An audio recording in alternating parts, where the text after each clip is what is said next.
치열한 취업 경쟁을 뚫고 회사 생활을 시작하는 당신. 당신을 부르는 말은 무엇일까요? 집에서는 관계에 따라 엄마, 아빠, 삼촌, 이모. 회사에서는 직급에 따라 이대리, 김대리, 차장, 팀장. 그렇다면 월급을 받으며 일하는 당신을 부르는 말은 무엇일까요? 노동자, 근로자. 시민들에게 물어봤습니다.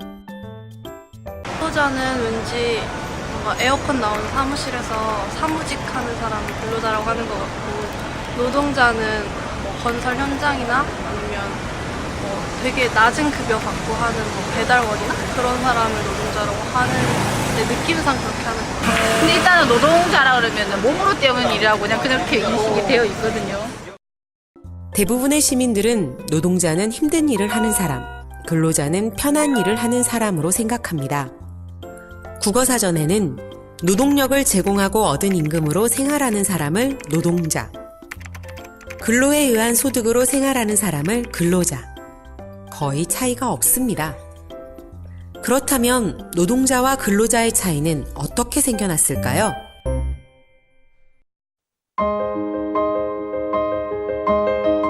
근로자라는 말은 일제강점기 전쟁으로 부족한 노동력을 채우기 위해 강제 동원되었던 조선근로정신대 전시근로동원법에서 비롯됩니다. 일본은 일제에 복종하며 열심히 일하는 사람이라는 의미로 조선 노동자에게 근로자라는 말을 썼고, 근로자라는 이름으로 가혹한 착취를 자행했습니다. 근로자라는 말은 일본 패망 이후 많이 사용되지 않다가 1961년 군부 독재의 시작과 함께 다시 사용됩니다. 박정희 정권은 1963년 노동법 개정을 통해 1923년부터 40년간 써오던 노동절의 명칭을 근로자의 날로 개정하며 노동자라는 말을 지웁니다. 소유권을 앞장선 근로자의 날. 이 자리에 참석한 박정희 대통령은 근로자들의 꾸준한 노력이 중단 없는 경제 건설과 올해 수출 목표 10억 달러 달성을 좌우하는 열쇠라고 말하고, 근로자들의 인내와 용기로서 계속 노동절을 근로자의 날로 바꾸면서까지 군부 독재가 바라는 것은 부당한 노동 조건 개선을 위해 싸우는 노동자가 아니라 주면 주는 대로, 시키면 시키는 대로 일하는 순종적인 근로자였습니다. 그리고 노동자의 암흑시대를 예고하는 출발이었습니다. 이후 근로자라는 단어는 정부, 언론, 회사에서 쓰는 일상적인 단어가 되었습니다.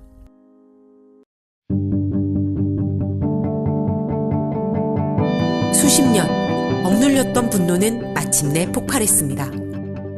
노동자도 인간이다. 인간답게 살아보자. 전국을 뒤엎은 노동자의 함성. 공돌이 공순이로 불렸던 근로자들이 노동자라는 이름을 되찾고 역사의 전면에 다시 등장합니다.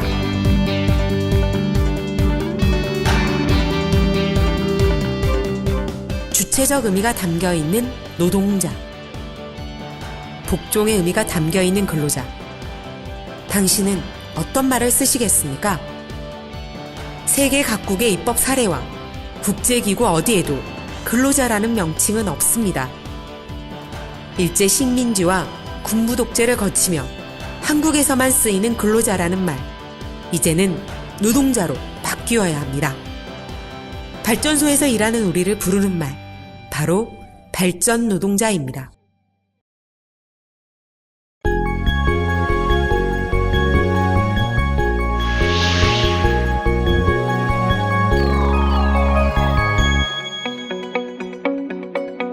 일자리를 갖는다는 것이 재산이고 권리이다. 하지만 노동자는 법으로 보호받아야 한다. 프랑스 초등학교 시민교육 교과서에 나오는 말입니다. 시민교육 중학교 3학년 과정. 급여 명세서를 보여주며 총급여와 실수령액의 차이를 계산하시오. 사회분담금을 더하고 교통수단을 제외한 금액을 찾으시오. 중학교 때부터 급여 명세서 보는 법을 가르칩니다.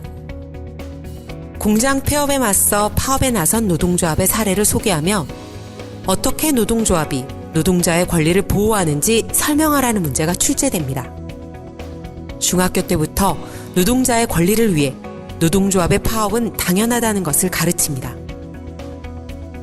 독일에서는 초등학교 때 모의 단체 교섭을 배우고 고등학교 때는 회사와 단체 교섭, 전략 전술을 한 학기 내내 배우기도 합니다. 학생들 대부분이 노동자가 되거나 노동자의 가족이 되기 때문에 노동자가 될 준비를 초등학교 때부터 하는 것이죠. 그럼 우리나라는 어떨까요?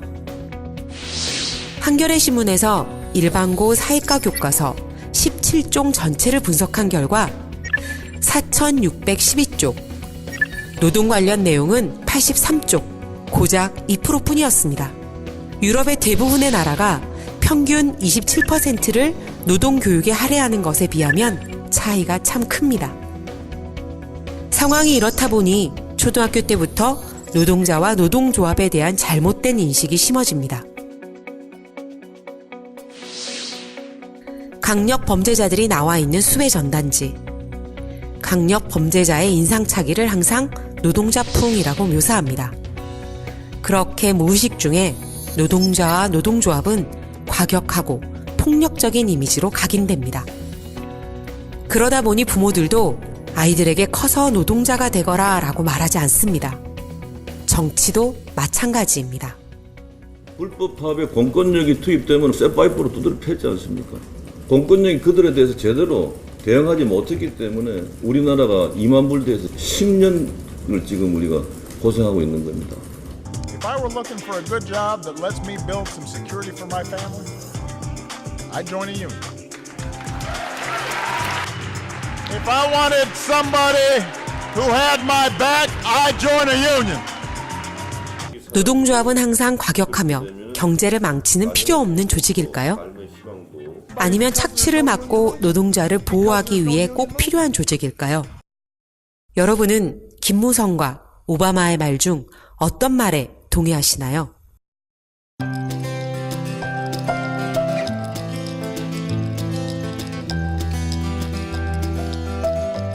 치열한 취업난을 뚫고 시작한 회사 생활. 고생 끝 행복 시작이라고 생각하겠지만 노동자로 시작하는 새로운 삶은 또 다른 시련의 시작입니다. 생계를 유지하기 위해 아침부터 저녁까지 힘겹게 일하고 때론 부당한 일을 겪기도 하고 회사의 불합리한 요구에 시달리기도 합니다. 이것을 노동자 한 명이 혼자 극복하는 것은 불가능합니다. 노동자가 자신의 권익을 지킬 수 있는 것, 노동조합으로 함께 뭉치고 단결하는 것뿐입니다. 일하는 나를 보호해 줄 수 있는 것은 노동조합입니다. 일하는 당신을 위해 꼭 필요한 것, 노동조합입니다.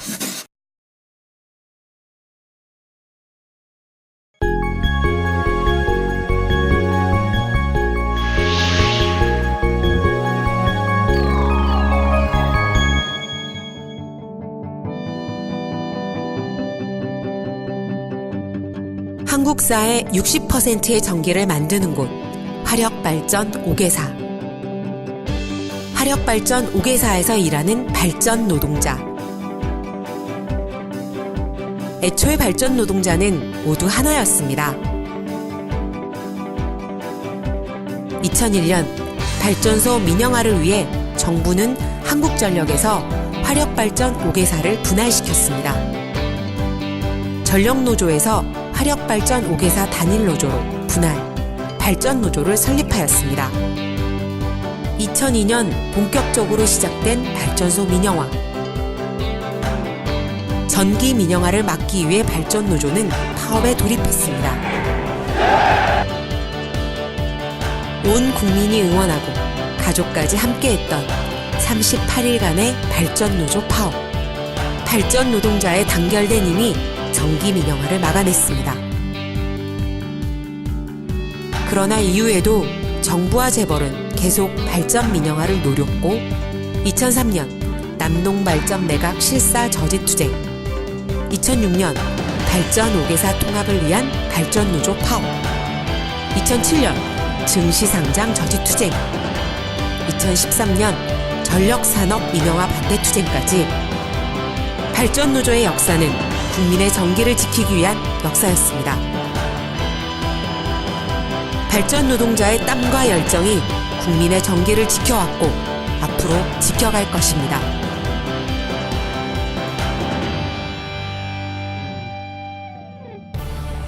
공기업 선진화는 공기업을 진정으로 국민들에게 돌려주는 계획이라고 할 수 있습니다. 여러분이 절대적 어떤 각오를 갖지 않으면 그 관습을 바꿔놓을 수가 없습니다. 2010년 이명박 정부는 공기업 선진화라는 이름으로 노동조합 무력화에 나섭니다. 4대강 사업으로 부족한 돈을 메우기 위해 공기업 노동자의 임금 삭감, 복지 삭감, 상시 퇴출제 도입이 절실했고 이것은 반드시 노동조합과의 합의가 필요하기 때문입니다. 이명박 정부는 경영평가가 아무리 좋더라도 민주노조가 있으면 꼴찌 점수를 주어 공기업 사장을 해임시키는 방법으로 민주노조를 파괴하려 했습니다. 노조원들을 배, 사과, 토마토 이렇게 과일 이름으로 분류하는 공기업이 있습니다. 노조를 파괴하려는 한전 자회사의 집요한 행태를 취재했습니다. 발전 현장에서 노조 무력화는 동서발전에서 시작되었습니다. 동서발전은 회사의 협조적인 직원을 포섭하여 기업별 노조를 설립하고 이를 통해 발전 노조를 해체할 계획을 세웠습니다. 작년에 작성한 내부 보고서. 노조 탈퇴 대상 직원들의 성향을 과일로 표시해놨습니다. 탈퇴 찬성 직원은 속까지 하얀 배, 찬반이 애매하면 겉은 빨갛고 속은 하얀 사과, 끝까지 탈퇴를 반대할 걸로 예상되는 직원은 속까지 빨간 토마토로 분류했습니다. 노조 탈퇴에 반대한 직원들은 근무지를 이동시키고 인센티브에서 배제한다는 대책까지 세웠습니다. 심지어는 민주노총 탈퇴 찬반을 묻는 투표함의 불법 개봉까지 시도했다, 실패했다고 돼 있습니다. 하지만 본사에서 작성된 문서에도 간부들에게 민주노총 탈퇴 필요성을 집중 교육하고 각 사업소장이 노조 탈퇴를 추진할 사람을 직접 발굴한다고 돼 있는 등 개입 정황이 드러납니다. 현행법상 명백한 부당 노동행위입니다. 발전노조 조합원들을 탈퇴시켜 기업별 노조로 가입시키기 위해 회사는 할 수 있는 모든 인사권을 동원했습니다. 그 결과 동서발전에서 먼저 친회사 기업별 노조인 동서노조가 설립되고 동서노조를 시작으로 남부노조, 서부노조, 중부노조, 남동노조까지 대다수 조합원들의 반대에도 불구하고 발전 5개사에 동시다발적으로 기업별 노조가 설립되었습니다. 이후 각종 언론에서는 발전 노조 파괴를 위해 정부와 발전회사가 주도적으로 개입했다는 보도가 쏟아졌고 2016년 6월 대법원은 기업별 노조 설립 과정에서 동서발전회사의 불법적인 지배 개입을 인정하며 회사와 사장, 노무 담당자에게 유죄를 선고했습니다. 그리고 탄압 과정에서 입은 손해로 발전노조에 7천만 원을 배상하라는 판결을 내렸습니다. 대법원의 판결은 회사의 개입으로 만들어진 기업별 노조는 노동조합의 자격이 없다는 것을 의미하기도 합니다. 그러나 아직 발전 현장에는 발전 노조와 기업별 노조 두 개의 노동조합이 있습니다. 회사 주도로 설립된 기업별 노조는 발전 노동자의 권익이 아니라 정부와 회사의 입장을 대변하는 역할을 했습니다.